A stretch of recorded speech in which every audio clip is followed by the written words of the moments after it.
बच्चों, आप सभी का आज की कक्षा में स्वागत है। जैसे कि आज की कक्षा में हम जो मदद के लिए तैयार है सेना, इस कहानी के अंतर्गत जो प्रश्नोत्तर हैं उस पर चर्चा कर रहे हैं।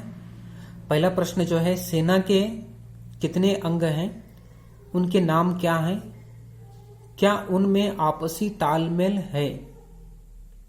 यह प्रश्न है। इसका उत्तर है, सेना के 3 अंग हैं, थल सेना, जल सेना एवं वायुसेना।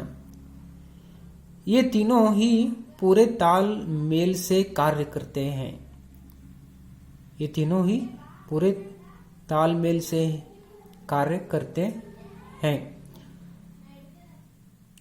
दूसरा प्रश्न है, ख, वे संकट के समय किस प्रकार लोगों की सहायता किया करते हैं? कुछ उदाहरण दीजिए। उत्तर है, संकट के समय थल सेना के जवान घटनास्थल पर जल्दी पहुंच जाते हैं। उनके साथ ही वायु सेना के जवान हेलीकॉप्टर से राहत सामग्री तथा बचाव एवं चिकित्सा दल के साथ पहुंच जाते हैं। जैसे कि अभी हाल में ही बद्रीनाथ केदारनाथ क्षेत्र में आई प्राकृतिक आपदा के समय सेना के जवानों ने हजारों लोगों की जान बचाई। इस प्रकार हम देख सकते हैं। अगला प्रश्न है, ग, सफेद सुनामी किसे कहा गया है? यह कब और कहां आई थी?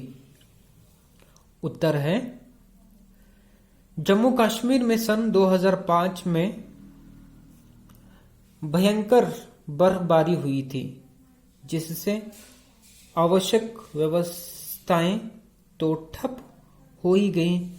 समूचे क्षेत्र में जनजीवन संकट से घिर गया। परिस्थितियां इतनी भयावह हो गई कि इस आपदा को सफेद सुनामी कहा गया। अगला प्रश्न है, घ, लेह में भूस्खलन के समय सेना ने लोगों की सहायता किस प्रकार की? इसका उत्तर है, लेह में भूस्खलन के समय सेना ने तुरंत कार्रवाई करके दलदल में डूबी हवाई पट्टी को ठीक किया और राहत विमानों के उतरने का रास्ता साफ किया। त्वरित सहायता के कारण हजारों लोगों की जान बचा ली गई। भूस्खलन में फंसकर कुछ सैनिक भी शहीद हो गए, किंतु सेना ने अपना दुख दर्द भूलकर मानवता की रक्षा की। अगला प्रश्न है, ङ, ऑपरेशन सद्भावना क्या है? इसमें क्या होता है? उत्तर है, ऑपरेशन सद्भावना हमारी सेना द्वारा संचालित योजना है, जिसमें दूर दराज के इलाकों के नागरिकों और उनके बच्चों के लिए कल्याणकारी योजनाएं चलाई जाती हैं। अगला प्रश्न है, च, केदारनाथ क्षेत्र में आपदाग्रस्त लोगों की जीवन रक्षा में भारतीय सेना के सहयोग का मूल्यांकन कीजिए। उत्तर है, केदारनाथ क्षेत्र में आई प्राकृतिक आपदा के बाद भारतीय सेना ने हजारों लोगों का जीवन बचाकर देश और मानवता पर बड़ा उपकार किया है।